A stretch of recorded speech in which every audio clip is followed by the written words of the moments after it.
When Commodore released the Amiga cd32 in 1993, they released it with the cd32 gamepad, a pad reminiscent of the quite successful SNES pad, featuring 4 buttons on the front and 2 on the shoulders. A third-party pad arrived shortly afterwards from Competition Pro. This featured a number of extras that made it a bit better, but since then we've had nothing. Until now.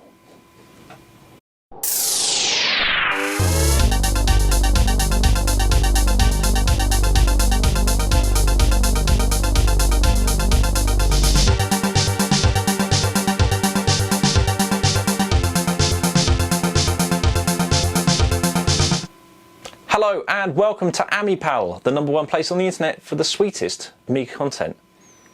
This episode's about a brand new gamepad for the Amiga cd32. When Commodore released the cd32, they supplied it with the gamepad, and there were quite a few people that weren't particularly fond of it. They thought the controls were spongy, that the D-pad was not technically that accurate. I quite like the design, kind of reminiscent of a reverse boomerang.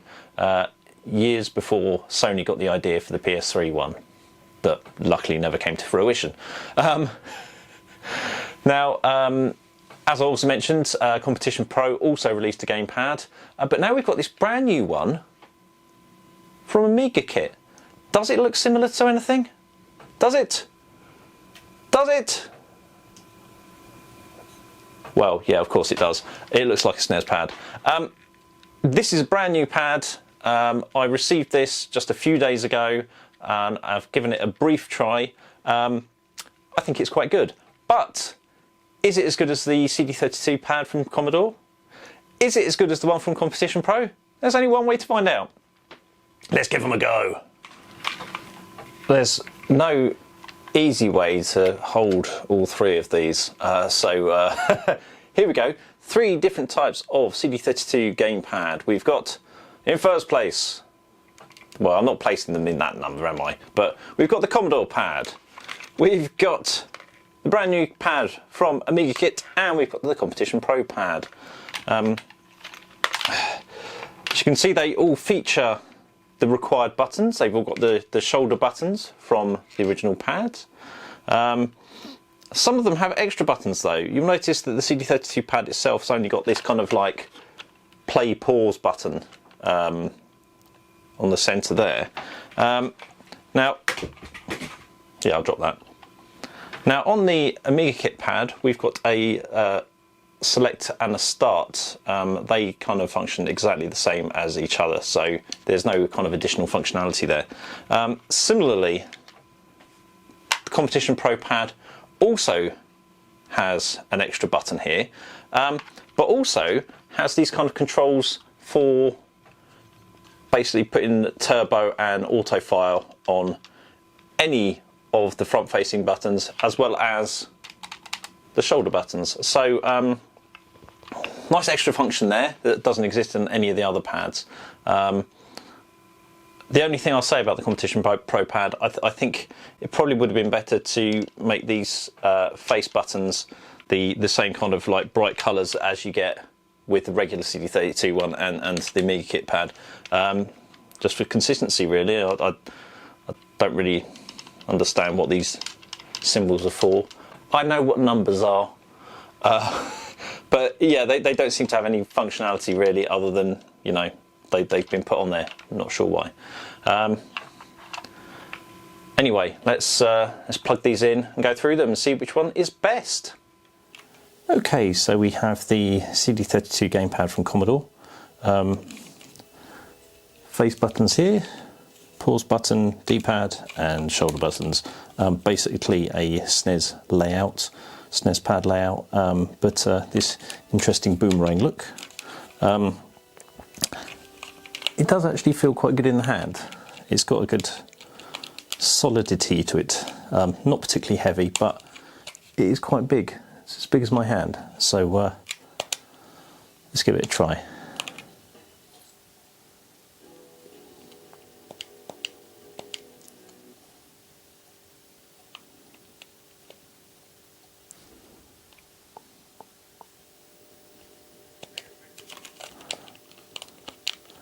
Okay, so first things first, the buttons are quite spongy. It's not a directness to it that you get with other pads. In fact, I'm not entirely sure when I'm doing a directional move, diagonal should I say, which isn't particularly helpful.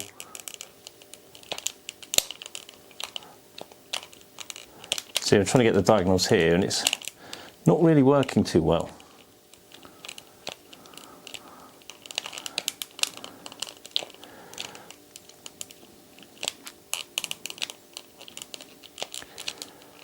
Look at those three, there you go. So yeah, it works okay. No real need for the shoulder buttons in this game in particular. I mean, they rotate your character like this. My right shoulder button doesn't seem to be working too well.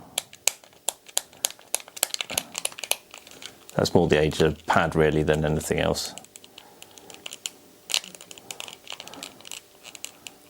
But it's okay. Like I said, it feels okay in the hand.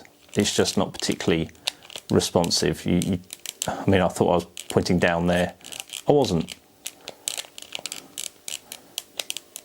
Yeah. Okay. I'm seeing some of the issues with the pad here now.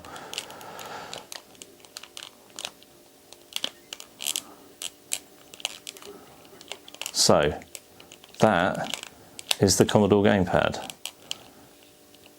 And this is me failing Chaos Engine because of it. So now we have the cd32 Competition Pro pad. Similar layout with face buttons and directional pad, shoulder buttons again. Difference is we've got an extra pause button. Don't think that makes much difference. A slow motion switch and switches for each of the buttons for regular, turbo and auto fire. Now this is the pad I usually use when playing on the cd32, so let's find out why.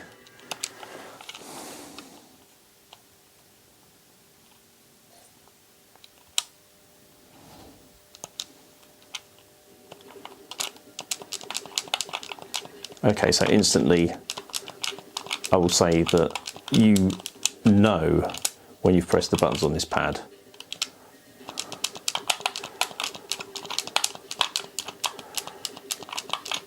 They're very positive, they've got a good action to them. The D-pad, you know if you've gone left, right, up or down, and you know when you've gone directional as well.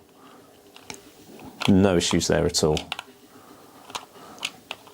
Let's try turbo or auto on one of these buttons. There you go.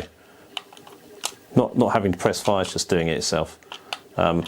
Which kind of comes in useful for shoot 'em up such as this, unless you're not trying to blow up the buildings, which I shouldn't be. Oops. The shoulder button's on a similar kind of rocker switch to the Commodore pad, but again they feel much more solid and positive, and it fits the hand well as well. I will say it might be slightly less comfortable for my hands. Again, it is quite a large pad, but it works well. I really recommend this pad. It's a good pad, but they are pricey. I'll say that. Let's dig out the Amiga Kit pad. Now we have the Amiga Kit cd32 pad. Same layout, but it looks like a SNES pad, doesn't it? Which everyone always says is the best gamepad on any system. Very clicky shoulder buttons, soft buttons on the front. Two start buttons again, and there's your D-pad. It is small compared to the other two, but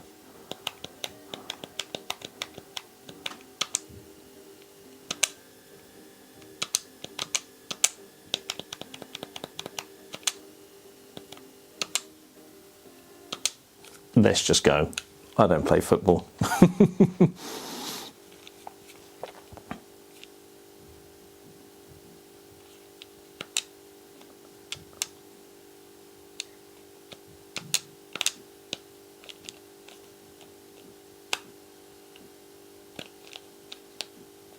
Oh, lost it.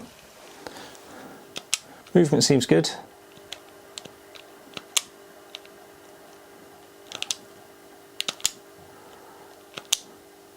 Again, got some good switches on it. I know I'm pressing these buttons and they're doing what I want them to. I know when they're pressed and I'm seeing the action, so that's plus.